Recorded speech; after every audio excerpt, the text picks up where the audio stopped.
On this edition of Live from Prairie Lights, a rare view into the lives of the Amish. Their life without the use of electricity, TV, cars, computers, and other modern conveniences is intriguing yet perplexing. Writer Linda Egenes spent much time inside the Amish community. She reads from her new book, Visits with the Amish, Impressions of the Plain Life, published by Iowa State University Press. I'm Julie Englander, and thanks to our listeners for joining us over WSUI at AM 910 and WOI at AM 640. Later in the program, Linda Egenes will take questions from the members of the audience here at Prairie Lights Bookstore. In Visits with the Amish, Impressions of the Plain Life, we find out what's behind the closed society of the Amish. Linda Egenes was invited into this close-knit community, and she writes about their home life, school and work, community, which is the heart of Amish life, and their customs. The book is a mix of real-life stories and history on how the Amish interact with each other and how they see their place in the world. Also, the book is complemented by illustrations of woodcut prints by Vermont artist Mary Azarian. Linda Egenes was born in Tennessee but raised in Naperville, Illinois, near Chicago. She earned degrees in elementary education and professional writing and teaches literary journalism at Maharishi University of Management. Egenes has co-written several books on alternative health care and a book on Indian stories on illumination called All Love Flows to Self. Visits with the Amish began as a collection of stories for children, and Egenes has written about the Amish in the literary journals Cobblestone, Plain, the Iowa Source, and the Plain Reader. She has lived in Fairfield, Iowa for 23 years. Please help me in making welcome Linda Egenes to Live from Prairie Lights.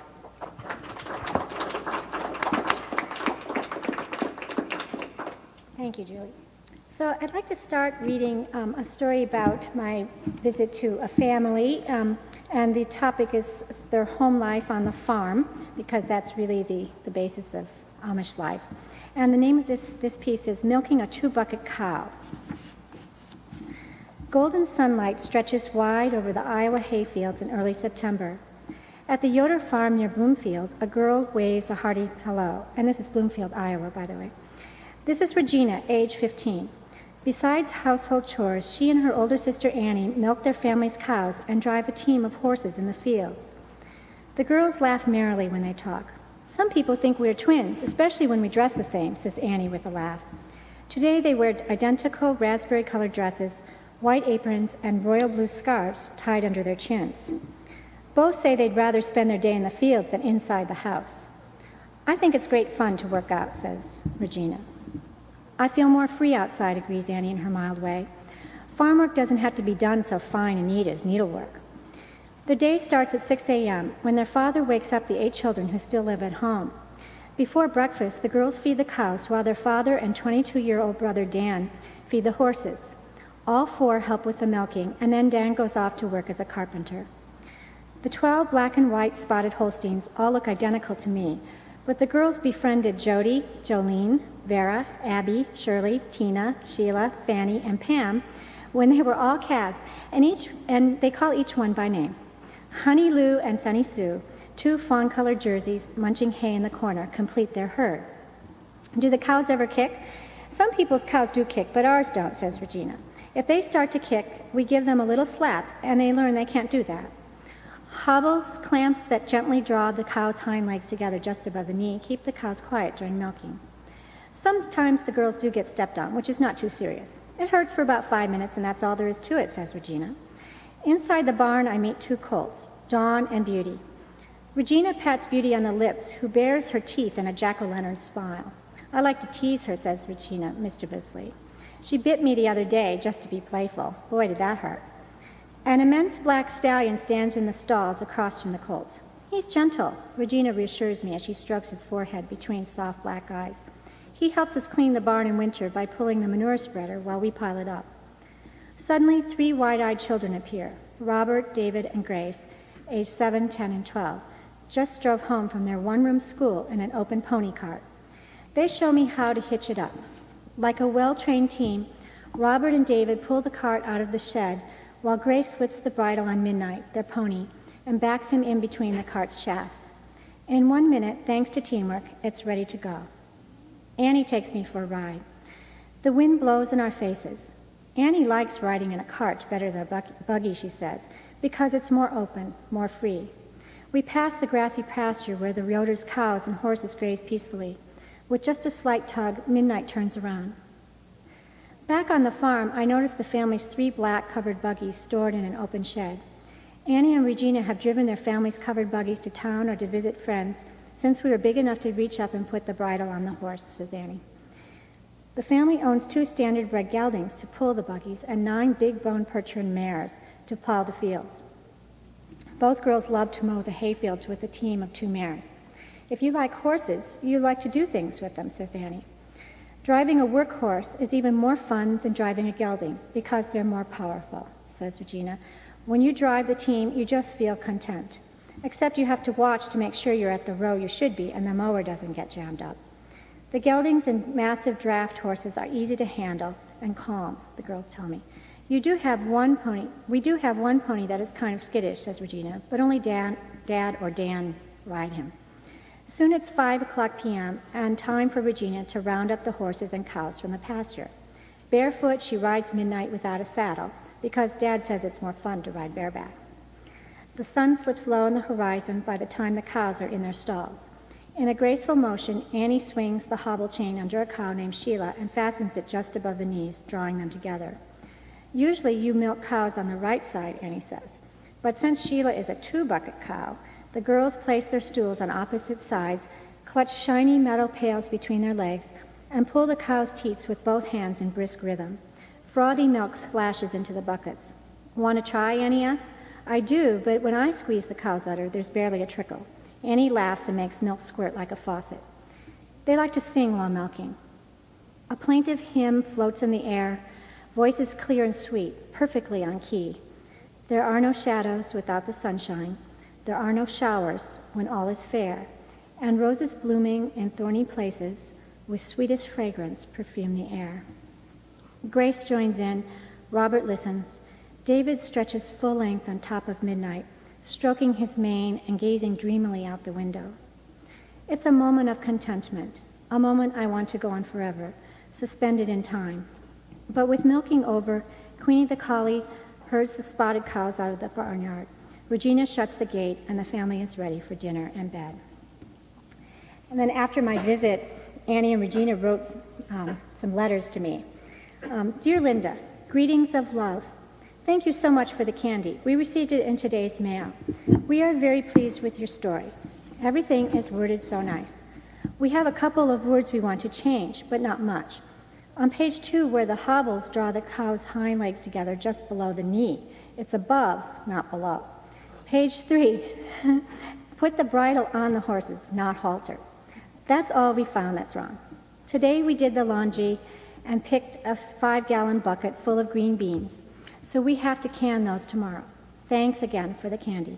Bye, bye, Annie. And on the other side of the paper, Dear Linda, greetings of love. First of all, I want to thank you for the candy. It was very good, and we were very pleased with the way you wrote the story. It was worded just perfectly. There are a few words wrong, but nothing much, and I see Annie has corrected them.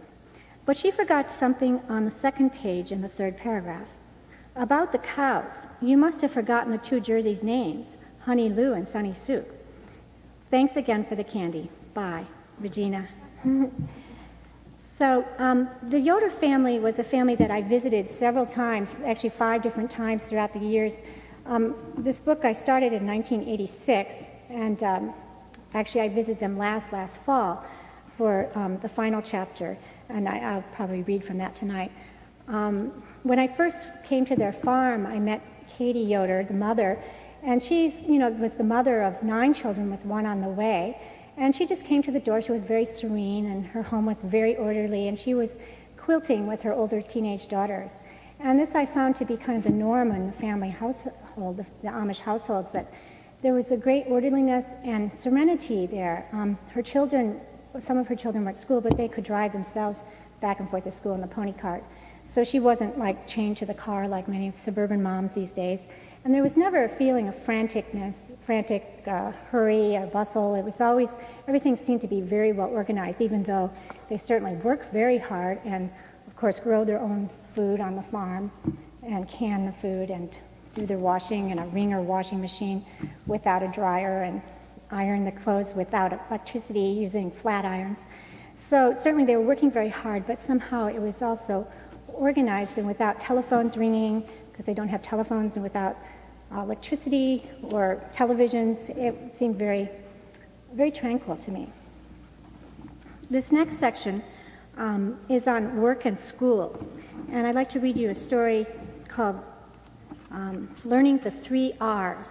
And the Amish go to one-room country schools, much as our grandparents or great-grandparents did over 100 years ago in this country. And they also only go to school till they're in 8th grade. And so they end their schooling there because they believe that for the teenagers it's best for them to be apprenticed to their own father and their own mother to learn the trade from the father, or for the girls to learn homemaking skills, so that by the time they marry in their 20s, then they're really prepared for their life. So, the air snaps with the sharpness of autumn as I ride down a country road near Bloomfield, Iowa, in an open pony cart. I'm cozily packed in with the Yoder children, Grace, Robert, and David, who holds the reins. A truck rumbles by, kicking up dust and gravel. Midnight slows to a walk as we climb the last hill to the schoolhouse. I'm worried that she is straining, unaccustomed to my extra weight. But David says, I'm glad she has a load this morning. It keeps her from acting silly and shying. Grace explains that shying means veering into the ditch beside the road. We must be late, says David. They're already putting up the net. Just outside the white one-room wooden Amish schoolhouse, we see 2 children tying a volleyball net between the swing set and a buggy. Pleasant Hill School doesn't actually start until 9 a.m., but the children like to get there early to play volleyball and other games. When we arrive, David and Grace swiftly unhitch the pony, and David leads Midnight into the barn, where the horses patiently stand while the children are in school. A horse cart, an open buggy, and 2 black covered buggies already crowd the schoolyard. Grace takes me inside to meet the 2 school teachers who teach all 8 grades in one room. Ruth Graber, a young woman of 20 with rosy cheeks and steady, clear blue eyes, greets me. She wears a modest brown dress, her fine blonde hair neatly contained under a white prayer cap. Ruth teaches the 2nd, 6th, 7th, and 8th graders. Her co-teacher, 19-year-old Rachel Mast, has dark hair and soft brown eyes that shine through her glasses. She instructs the other children. Ruth invites me to look around and says that I can walk about freely even after classes start. A wooden floor and rows of windows looking out into the fields give the room a pleasant, homey feeling. A brightly colored display reads, "Stepping stones to a good school year. Do your best, have neat papers, be polite, have good posture, be on time, don't whisper." A sign on the door reads, "The only place where success comes before work is in the dictionary." Rachel offers me a chair in the back of the room, next to the wood stove that provides heat in winter. Suddenly the children enter. The girls wear brightly colored dresses of purple, turquoise, green, and blue, with their hair tucked under black caps. The boys wear bright shirts with suspenders and denim pants. Several of the children are barefoot. Others wear sturdy black shoes. Although no one talks, a feeling of excitement pervades the room as the children try not to stare at me. A few of the younger children sitting in front turn around to smile, their eyes round with curiosity. The bustle of desk lids being raised and lowered gradually fades. Rachel calls the roll, asking the children to tell what chores they did before school this morning. Fed the rabbits, fed the chickens, milked the cows, fixed lunches, wiped the dishes, milked the goats, are a few of the replies. Already, after only a few weeks of school, the routine is set. The teachers never have to remind the children what to do. Everyone stands and bows their heads for the Lord's Prayer. Rachel names 2 children, Justin and Marianne, to pass out hymn books and choose the songs for the day. Ruth offers one to me. We sing the beautifully haunting lyrics of No Night There. In the land of fadeless day lies a city 4 square. It shall never pass away, and there is no night there. All the gates with pearl are made in that city 4 square. All the streets with gold are laid, and there is no night there. God shall wipe away all tears. There's no death, no pain, nor fears, and they count no time by years, and there is no night there. After Rachel reads a Bible story and the children recite the Bible verse of the week, which is written on the board, lessons begin.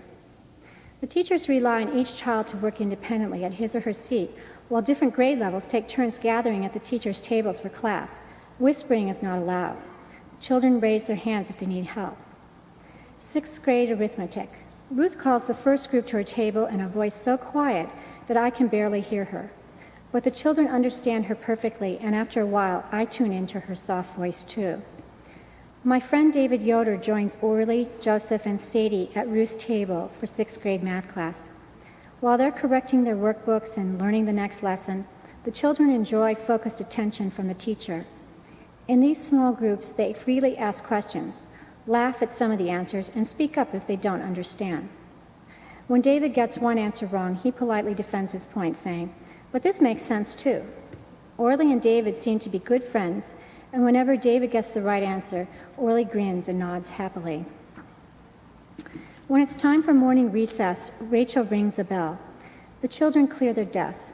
She softly says, "Stand," and the children file out in an orderly line. Out on the playground, handmade wooden swings, merry-go-round, and teeter-totter beckon the younger children. Ruth invites me to join a game of volleyball with the 5th through 8th graders. It's boys against girls, but to keep the numbers even, she joins the boys' side. The game is casual and lighthearted. When someone misses, teammates giggle. One time the ball hits me on the arm and everyone laughs. After recess, several children pull out jars filled with M&Ms and measure out a few to other scholars. Later, Ruth tells me that a child must forfeit an M&M to anyone who hears them speaking German in the schoolyard. And I forgot to mention that German is the mother tongue of the Amish. It's actually called Pennsylvania Deutsch, or it's known in this country as Pennsylvania Dutch. But it's a Low German, and so they actually don't learn English till they go to school. At home, they speak German. So this game helps them to remember to speak only English, which they are supposed to learn in school. The 1st graders don't play the game, since most are learning English for the first time.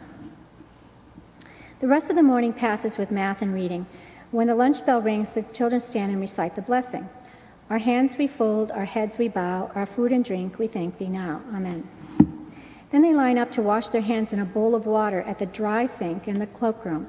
The school has no running water and no bathroom, just a small outhouse next to the field. At lunchtime, I ask Ruth if there are any discipline problems. Since the school is far more quiet and orderly than any I've ever seen, she smiles and says, "Oh, yes." As proof, she shows me a sheet where she keeps a record of any time a child whispers while doing seat work. If there are 3 offenses, the child has to stay in at recess and write a verse that's on the wall. Study to be quiet and to do your own business and to work with your own hands. Only a few scattered checks appear on the sheet. The rest is blank. Then I play a game of tag with the younger children. It's called Broom Jail, and I end up being it. I'm it, I warn a solemn-looking 1st grader. She stares at me while I tag her, then scampers off to play in the swings. Later, I realize that she probably hasn't learned English yet. Lunch break over, the children listen to a Bible story. One girl crochets while a boy pastes colored paper on a collage. Then they settle into their afternoon studies. By 2:30, some of the children have finished their assignments, and they select books from the little library. One of the 8th grade girls, named Rachel, quizzes 2 2nd graders with addition flashcards, and the children race to call out answers first in soft voices. My friend Grace Yoder reads this book for a few minutes, and then quizzes some 2nd graders with beautiful German script flashcards. Sadie and Robert help grade the 4th graders' health workbooks. By the end of the day, the children, though still working quietly in their seats, show signs of restlessness. A boy squeaks his desk lid up and down a few times. A few others smile at him, but he soon tires of making noise and goes back to his studies. When one boy comes back to his seat after health class, he rests for a moment on the desk of the girl who sits behind him. She gives his backside an exaggerated pinch, and he turns around and grins. Several children look at me and duck their heads, hiding their smiles shyly behind their hands. But 30 seconds later, they're back at work. I realize suddenly that the school day has passed, and not once has either teacher used the words no, don't, or shouldn't. Not once has a teacher reminded a child to be quiet or to do his or her work. Nor did the teachers praise the children or say, "Good answer." With their gentle smiles, they quietly guided the students without disturbing their natural sense of dignity or self-sufficiency. Each child knew what to do and accomplished it quietly without much fuss or fear of failing. At the end of the school day, the Yoder children and I pile into the pony cart for the journey home. waving goodbye to several children in a buggy. Two tiny boys, dressed identically in light-colored shirts and dark suspenders, wait in an open buggy while their father talks on the community phone inside the schoolhouse. Their heads pop over the seat, straw hats bobbing as they smile and wave a final goodbye. And then I got another letter from the Yoder girls, Regina and Annie. Dear Linda, greetings to you sent from Bloomfield. This actually was sent to me before the visit when I was trying to set it up. We received your letter yesterday, and yes, we still remember you. Yesterday was a nice warm day, and I mowed lawn all day long. Regina planted some more flowers and helped Mom work in the garden. I even got a sunburn. About visiting that school, our school is out for this term. It let out in May so the children could help at home in the fields. And I suppose you would have to ask the teacher and the board members. I don't know who our teacher will be for the next term. Guess we'll have to wait and see. We've been very busy this spring already. My sister Darla married April 12th. They had a big wedding, then a grocery shower, and then they moved into their new home. Do you remember where we turned around when I took you on your pony ride? That's the place they live on. Next week, I am invited to a wedding of my friends. We have also helped my married sister Ruby and her husband Johnny. They bought a farm to get it ready so they can move on it. I have to get this in the mailbox. Bye. Annie and Regina Yoder. And then throughout the book I included some excerpts from The Budget, which is the newspaper that the Amish, it's a rather unique newspaper that they use to communicate to each other, even though they live in many different communities throughout the United States and even some communities now in South America. And because they have such large families, an average of 8 or 10 children, it's hard for them always to write letters all the time with all their relatives and friends. So they have reporters in each community who post kind of the happenings, the births, the deaths, the christenings, all those things that happen in a community in the newspaper. And so this is an example of one of their newspaper clips. From Crofton, Kentucky, November 25th. Merlin Beachy invited the young folks and several families Wednesday evening to help on his woodworking shop, and the girls raked leaves in the yard. A van load from Ludington and Mio, Michigan areas stopped in at Irvin Beachy's for supper Wednesday evening. They were en route to Guthrie, Kentucky to attend the wedding of Robert Yoder's daughter. Last week, one day, a teacher and a homeschooling mother from Cadiz, Kentucky came to visit our school.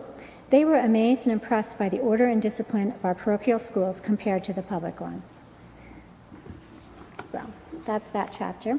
And in the remaining few minutes here, I wanted to just read another chapter from the section on community life. And this one is about, it's actually set in Kelowna, about a family in Kelowna, and their visit to a country store. Maybe some of you have shopped in Kelowna. There's a Stringtown Grocery and also Dorothy Mass Country Store. And this is called The Trip to Dorothy Mass Country Store. And I think that this story really brings out the point that the Amish really don't pursue material goods. They really, even their holidays and everything, they celebrate more for the spirit of the holiday rather than for how many gifts they receive. From Amish wide-brimmed straw hats to fine china, the shelves at Dorothy Mass Community Country Store burst with everything an Amish family doesn't make at home. Even though it's only a few weeks before Christmas, my companions, Catherine and Sharon Kaufman, ages 14 and 6, are not thinking about Christmas shopping, nor are they thinking about the gifts they will receive. In their Amish home, the birth of Christ is celebrated as a day for spiritual renewal, and presents are not emphasized. Usually, if we get a gift from our parents for our birthday, we won't get one for Christmas, says Catherine. Gifts are often homemade. One year for her mother's birthday, the whole family of 10 children drew a mural on a large piece of butcher paper. The picture had a house with a garden, and Dad drew a dog digging in it, says Catherine with a laugh. That was to tease her, because she doesn't like it when our dog digs up her flowers. Today, Catherine and Sharon wear matching light blue dresses. A black woven shawl protects Catherine from the December wind. A black woolen jacket shields Sharon. Both wear black Amish bonnets, black stockings, and sturdy black shoes shining with polish. Amish girls and women often dress this way when they go to town or to church. As she gracefully glides slowly down the aisles of the store with her hands folded under her shawl, Catherine's clear brown eyes reflect serenity and wisdom. Although she seems content to be silent, she speaks with confidence and usually ends her sentences with a pleasant smile or a laugh. Sharon seems quite shy, speaking only when I talk to her. When I mention this to her mother later on, though, she laughs. It seems Sharon is quite the chatterbox at home. Catherine says she seldom goes to town, nor does she shop at Amish country stores like this one. Once a year, if she's outgrown her shoes, and if her older sister's hand-me-downs aren't in good shape, she comes to this store for the annual shoe and boot sale. When her parents leave their farm to shop a few times a month, they usually take one or two of the younger children in their horse and buggy. The older children, such as Catherine, stay home to take care of the others. The girls show me a few of the things their parents might purchase for the family. Black stockings for the girls, suspenders for the boys, towels, sewing supplies, shoes, and boots. Catherine points out the pink and blue knitted booties and bibs that her cousin makes for sale in the store, and the caps that her grandmother knits. As we pass the aisles of boots, shoes, and slippers, Catherine laughs and describes the slippers she once crocheted.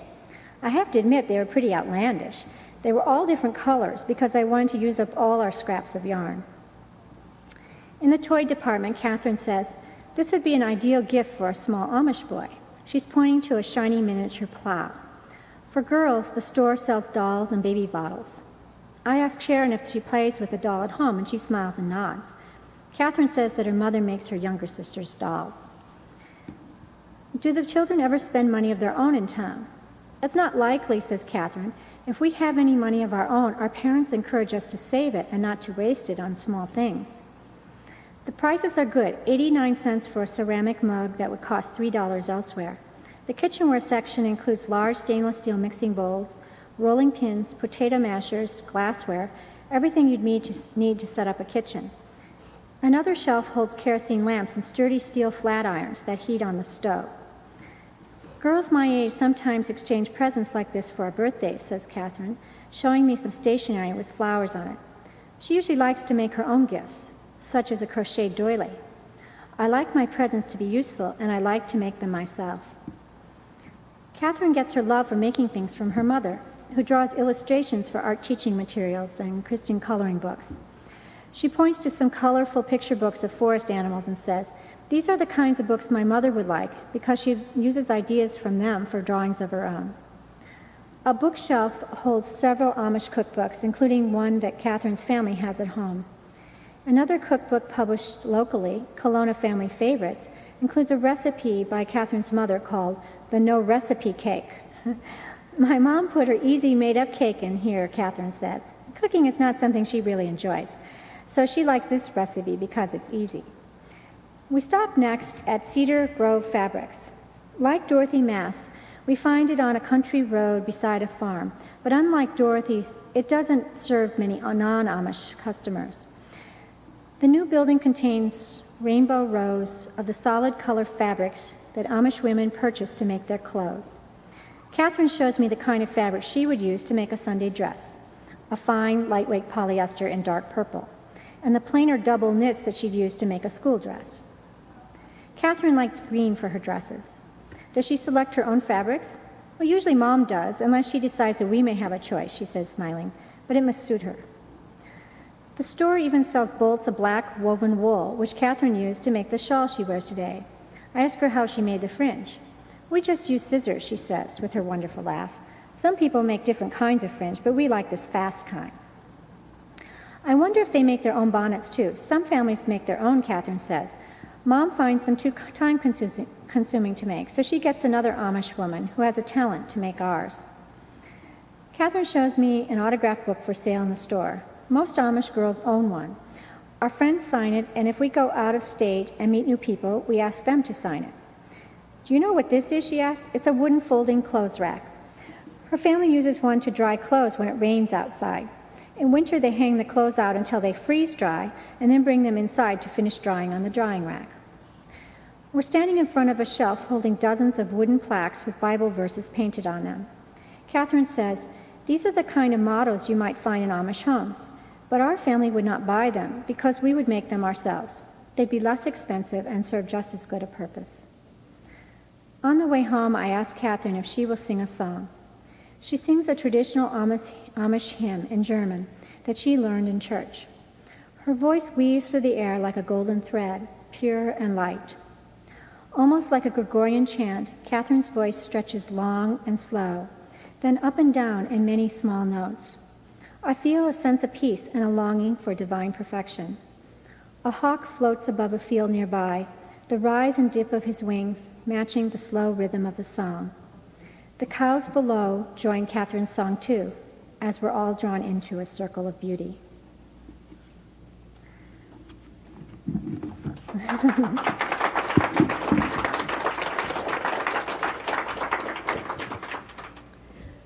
You are listening to Linda Egenes reading from her new book called Visits with the Amish, Impressions of the Plain Life, published by Iowa State University Press, and giving you just a sample of the life the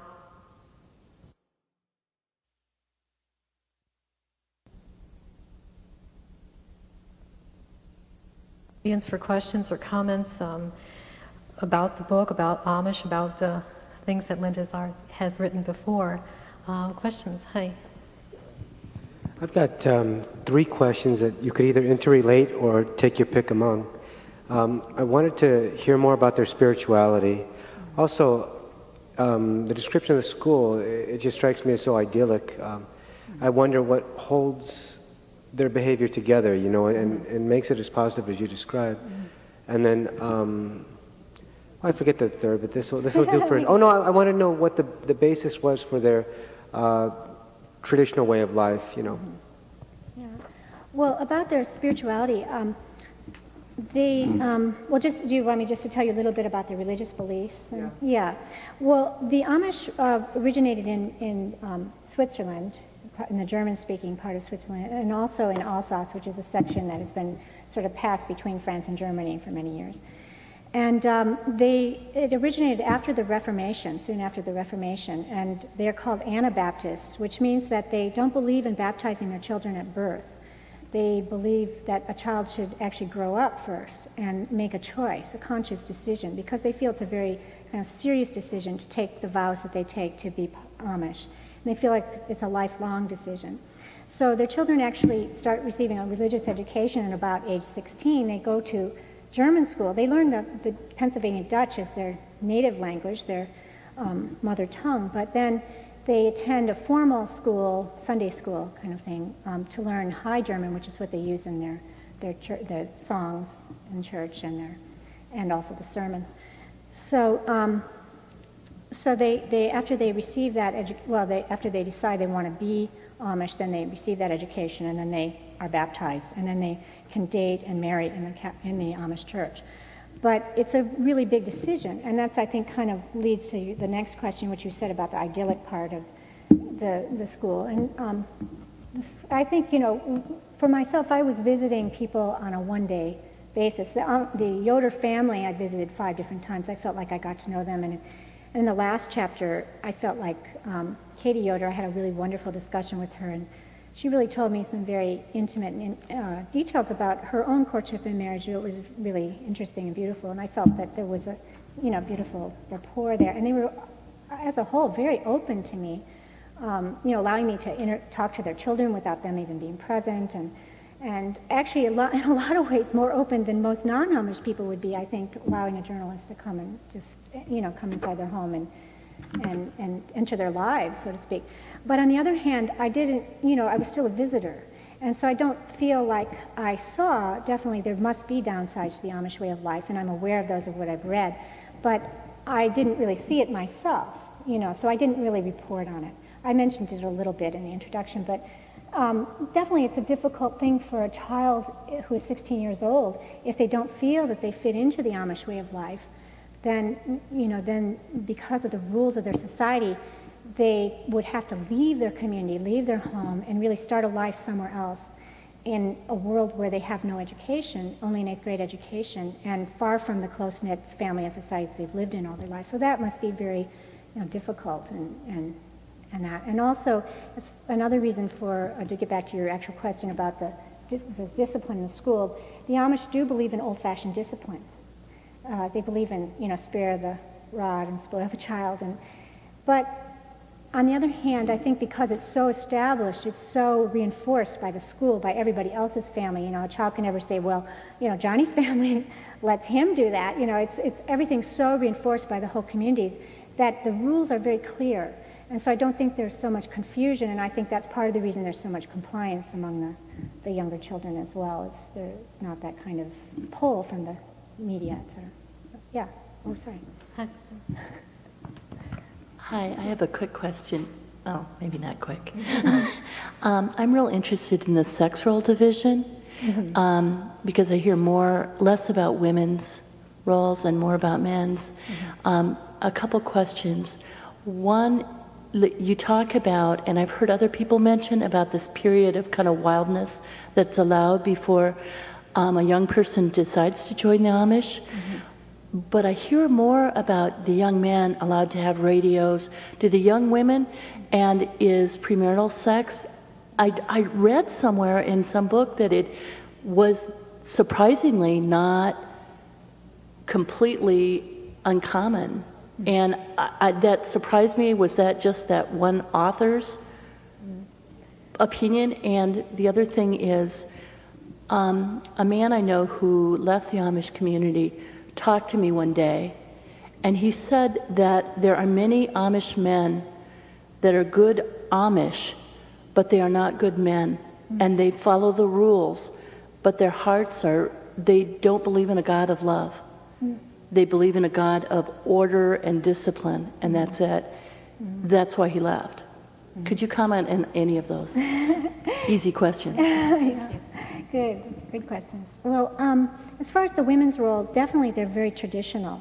The women, you know, don't have a lot of choices. They basically, the teenage girls learn to do what their mothers do, and that is run the household.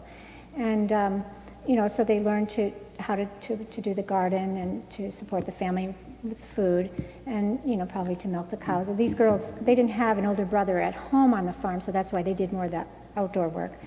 Which is fine in an Amish community. And they do the sewing and all those things. But there aren't a lot of choices for the women. I think for the unmarried women teaching school, like the two young women in the book, that would be an option. They could also hire out if they were, you know, older. I think the Amish are very protective of their teenage daughters, not letting them hire out so much. But like an unmarried woman might work in another home, you know, live in the home or work in another home or live with her sister or her, you know, family like that, but still always working. But definitely there aren't so many options, although they work in stores. They might work as the clerks in one of these country stores and that. So within the Amish community there might be a few options, working on other people's farms or in their stores and that. But for the men there's a few more options because they can become carpenters or start their own business of some kind if it's working with the hands. And as far as your other question about, you know, the men being good Amish men, but maybe not good humans or something, human beings or loving, I don't know. You know, I think that would have to be something someone would have to experience. The people I met were obviously people who were happy with their faith and were happy in their family lives. So I think that to me, there was a great amount of warmth in the home. The father was always scooping up the younger children. The children were always in his arms, you know, in winter, especially when he wasn't out in the fields. The children work alongside the father. You know, but certainly I think in any community there's going to be differences, and they're going to be, in a society where rules are emphasized so much, certainly there might be abuses or, you know, some lack of that, you know, some people who adhere to the rules above, you know, even the heart. So I think that could be possible, but it wasn't what I encountered. He was shunned. Oh. She says he was shunned. And can you talk about shunning? Oh, did you? She does talk about shunning in the book, don't you? But he was shunned. And I drove up to a market, and I'd known this man before, and he told me he was not allowed to go into the house because it was his cousin's house, and she couldn't receive money from him. Yeah. And that's when he told me this whole thing, and I just went like, Yeah, definitely. It sounds very harsh to us as outsiders. I think what happens is that if a person has already taken the vows of the Amish church, and then they do something that that the congregation feels is at variance with those vows. Like, for instance, if they start making too much money, or they are too prideful about something, or maybe they do something else that is considered a sin, then they can be shunned. And it's called the Meinung, or it's like the ban on them. And that's very severe, certainly from our perspective, because then the person who's shunned, until they repent, so to speak, until they confess whatever in front of the whole congregation and decide to come back into the fold, then they are actually not allowed to eat or sleep in the same house with their family or anyone who is in the church. So of course that's a very severe kind of punishment. And I think from their perspective, they feel that the person is suffering because they've made the mistake and that this is just a way to help them come back. And it's said, although I asked one person about an Amish woman about this. I said, I read that if a person is shunned or something, once they repent, then it's all forgotten and forgiven. And she said, well, yes, definitely, theoretically, but, they're only human. I'm sure that some of it carries with the person. But definitely there's that harsh aspect of their life. Just to follow up on that, what you seem to imply that they're not shunned if they don't take the vows. Is that correct? Right. So a person could just opt out and they wouldn't be. That's why they don't have the baptism until later, because then the person is old enough, 16 or 18 years old, can really decide whether they want to take the vows or not.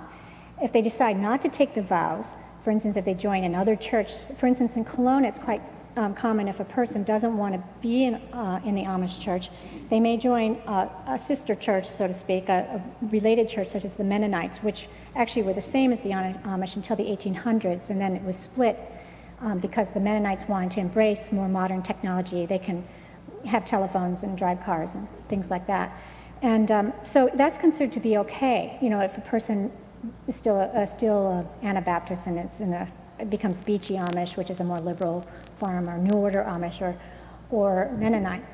But even then, though, the person's never as close to their family as before, because they really can't be part of the community so much, because the family doesn't want them around the younger brothers and sisters all the time, with their radios or their cars or their telephones or whatever, you see. So it's still a big decision, but they wouldn't be shunned. Okay. A related question, this is one I've been wanting to ask you, and it may be related to what you just explained, I've always thought of the Amish as people who've sort of cut themselves off from, opted out of the mass culture that's carried by the marketplace and broadcast.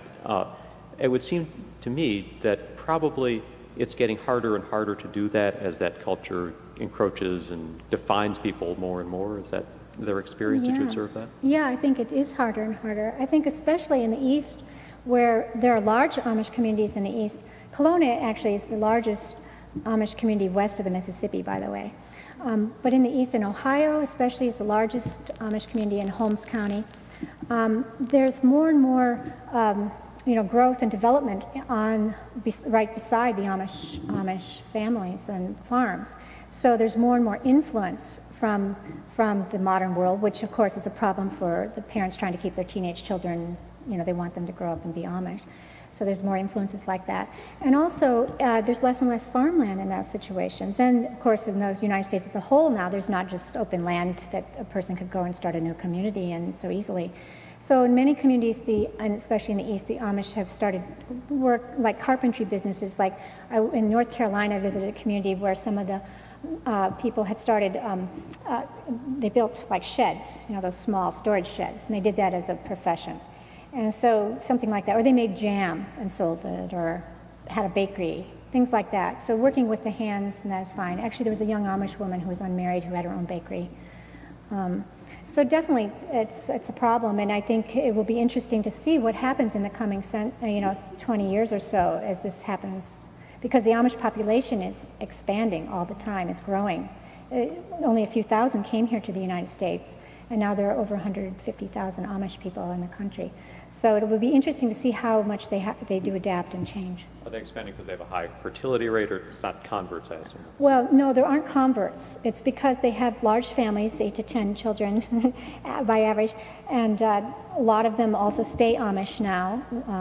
there's some, maybe about 20%, it's estimated, it's not clear, nobody has an exact statistic as to how many actually leave the faith when they're youngsters. But yeah, it's mostly because of the increased fertility. But they don't believe in converting people. That's one thing that's interesting about the Amish. When I came to visit them, there was never, ever, ever an attempt to convert me, or even only when I asked questions did they talk about their own faith. It's enough for them just to live their lives, to live the way they want to live, and have that freedom to do that. They don't feel that other people have to do that, and they don't judge us by their standards either. You're listening to Linda Egenes and her latest book, Visits with the Amish. I think he was first. Yeah, granted that the Amish are a closed society, how did you manage to win their trust and be invited to share their lives with them? Yeah, that's a good question. Well, there were two things that happened. One was that at the university where I teach in Fairfield, there was a carpentry crew of Amish people who was hired to put up the roofs on a dormitory. We have these flat dormitories that are really huge, like about 8,000 square feet or something, and or bigger than that, I don't know. And they put up everything, the trusses to the shingles, in one day in a crew, sort of like a barn raising. And so I thought that was really fascinating. And so actually I was a student at the time. This was before I taught at the university. I was actually a student in the writing program there. And one of my assignments was to write query letters to magazines to try to get them interested in publishing my articles. And so I wrote to Roofer magazine, which is a trade magazine for the roofing profession, and they bought the article. And then in doing that article, I got to know the foreman of the crew, Monroe Hirschberger, and he invited me to his house. And so I went there and visited, and then wrote that up for the Iowa Source, and then also sold it to Cobblestone magazine, and then it just went like that. And then I also met another foreman of another crew that worked in Fairfield, Irvin Gingrich, and he also helped me meet the Yoder family. But for the Kelowna group, actually, this was kind of funny because I didn't have any way of meeting anyone in Kelowna. I really had to be introduced. It wasn't like I could just walk up to somebody's farmhouse and say, "Hi, I want to write about you." Because there are some Amish families who wouldn't have been that open to me, who would have been closed, who maybe would have, not wanted to talk to me. But what happened was I was driving home. I'd wanted to get, some contacts in that community. And I was driving home after dark from Iowa City to Fairfield. We always passed through Kelowna. I'd always liked seeing the buggies and wanted to meet some of the people inside.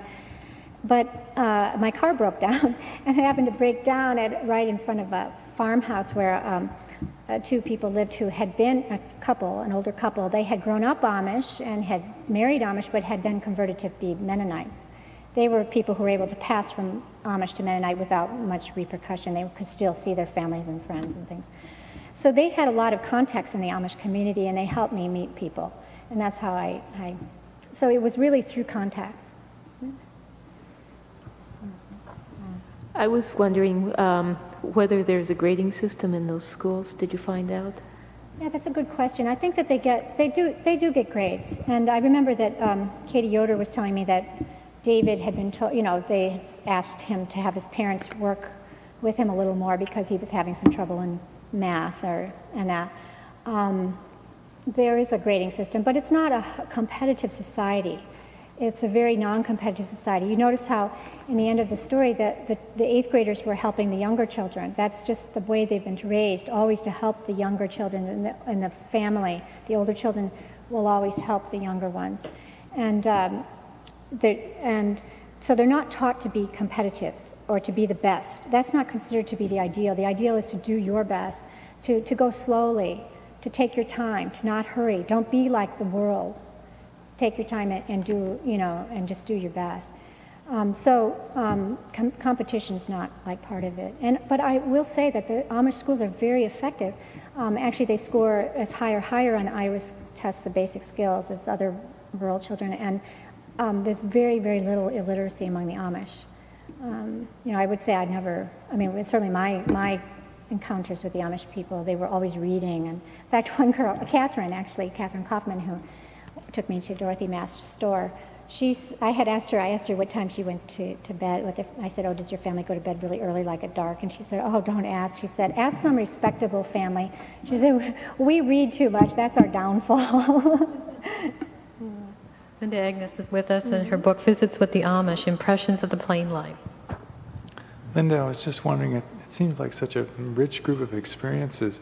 As you got to know this family and this group of people, is there one experience or one occasion that seems most revealing and stands out in your memory? Well, I think that, I could answer that two ways. One is that in some ways there wasn't like anything that was really outstanding, and it was like every visit was like kind of a slice of everyday life, but it was very moving to me because these are people who don't live so much in the intellect. They live more from their hearts. To me, it was a great awakening of my heart. I would sort of feel like I had slipped back into some kind of time warp. I mean, I would almost have a feeling of euphoria some of the time. I would sort of slip into this feeling of just timelessness or happiness, because I think just it's a whole different way of living, maybe more as people all lived 100 years ago, where you're not living by the telephone ringing, and you're not jumping up all the time, you're not looking at the television out of the corner of your eye, you're really with people when you're with them. And the Amish love to visit and socialize. They're very sociable and funny people. They tease and laugh and enjoy being with people all the time. So every visit in a way was special. I can think of two visits that do sort of stand out. One was that I had met, in North Carolina, I had met a family, the Peachy family, and they told me that their father, Jess, had just remarried at the age of 62 or so, and he had married a woman from Iowa, Kelowna. Did I know her? Well, I didn't yet, but then I got her address and I looked her up. I just, knocked on her door, and she invited me, and she was there with her sister, who was a Beachy Amish, and so that meant that she could have photographs, and because of her quilts, they had like kind of a quilting business together. They did these beautiful, wonderful handmade quilts that they sell for to people all over the Midwest. They're very well crafted and beautifully designed. And they had photographs there, and I said, well, I thought you couldn't have photographs. And they said, oh, well, if someone else takes them, it's okay, But anyway, I don't know what happened in that visit, but we just sort of hit it off, and we were just talking and laughing. I think because we started talking about all the people we knew in common, like the people we both knew in Bloomfield or the people we both knew in North Carolina. And we just started giggling and laughing. And I found that experience a lot, where there's almost a real happiness and joy that would bubble up very easily, even among people that I had just met. And so that was very memorable. So were you changed when you left this experience? Well, I would say that definitely my perceptions of the Amish was very changed, because I think I had always thought of them as being a very somber and rather rigid people, but I found that on the contrary, even though they have all those rules that they do live by, but actually there's great flowing quality of the heart there. I meant you yourself, in yourself. I would say, yes, I guess I would say I was changed, yeah. Two questions. Do you think that a lot of that happiness has to do with the fact that they live in what seems to them to be a coherent world, whereas many of us live in a world that seems very fragmented, in this postmodern age, but their world, all the pieces fit together, and so it makes sense down deep, and so that frees up their ability to just enjoy life. And then my second question, very different, is just what about them in medicine, in health? Well, the first question, yeah, I think that for someone who really believes in the Amish way of life and is successful in it, that is, they enjoy doing hard work and are able to make a living and aren't struggling to make a living. They help each other, but still, if a person is struggling, they still are struggling, and even if they're being helped by the rest of the community. So I think that for the people who are successful in the Amish way of life and believe in it very deeply, I think that you're right. I think that there's a great security there in following, if they believe in the rules that they're following, and they're living those rules, and everything in their life is reflecting back those rules, and they're successful in that, then yes, there's a great security and a sort of a non-changing value to it, whereas we're always being confronted with so much change and new choices all the time, very confusing choices in that. So I think there is a cohesiveness and integration to their society that we lack, and that could contribute to more their feeling of security and happiness. And then the second question? About medicine? Oh, right. Yeah, this is interesting. For instance, the Amish are very interested in natural medicine, and if you look in their newspapers, there's lots of advertisements for vitamins and natural healing, and they really try to, because it kind of goes with their whole philosophy of not wanting to rely on the Western world. They do visit doctors when they need to. For instance, in the last chapter, which is about marriage and courtship, the boy Robert had just returned from having his appendix out because it had actually ruptured, and they drove him to the hospital in a buggy. And so they believe in using doctors when they have to, but they like to be self-sufficient and heal themselves as much as they can. In Kelowna, for instance, they used to have all their births in hospitals, but in recent years, sort of just as the rest of the United States has become more interested in home birthing, they also have gone back to home birthing, and they have a midwife. And so I think they definitely reflect that trend. You've written about alternative health measures. Did you learn any tips from them or share anything? Well, it was interesting to me because I found out that they actually had techniques that they learned from the American Indians that they used in the past, over 100 years ago. It was called powwowing, and it was some kind of, almost like a laying on of hands or something. And but that's died out of their culture. But they had even more techniques for natural medicine. But I think that when modern medicine took over the rest of this culture, then it also, affected them. And so now they're trying to get back to that. Yeah. I have time for one more question. That's good. Actually, this is just a comment. I met a family that brought, some of the families are interested in alternative medicine that are in the Amish community. And one family I know had a son with a chronic disease, and they began to look at alternatives. And they actually brought this forward to their congregation, and they had a vote and said, would it be all right if we take our son to this alternative healthcare clinic for his chronic ailment? And the whole family came down, the parents with the child, and he had the treatment, and it was a very successful thing from their side. And yeah, I think there's a great openness. Also, because of the way they are so close knit, like if someone is in the hospital, they will come. The whole family, practically the whole congregation will come and visit. Like van load after van load of Amish families will come and just crowd in the room and love that person and give them the support they need to get through the crisis. So in a lot of ways, they've been, practicing a lot of the principles that are coming out now in terms of healing, and that in terms of the emotional aspects of healing, just supporting the person, loving them. You are writing or have written another book on Amish and about a child in the Amish life, and we'll look forward to that. Linda Egenes, thank you for being here. If we had more time to talk with you. Your book is Visits with the Amish, Impressions of the Plain Life, published by Iowa State University Press. I'd like to remind listeners that Wednesday night, Iowa Writers Workshop graduate Jean Ann Phillips visits us to read from her new book, Mother Kind. That's next Wednesday night. Lucy Janson engineered this edition of Live from Prairie Lights. I'm Julie Englander, and if we could give Linda Egenes a warm round of applause, it was enjoyable and very informative reading. Good night. Support for Live from Prairie Lights comes from Prairie Lights Bookstore, 15 South Dubuque Street, Iowa City. Now in their 20th year of bookselling to Iowa.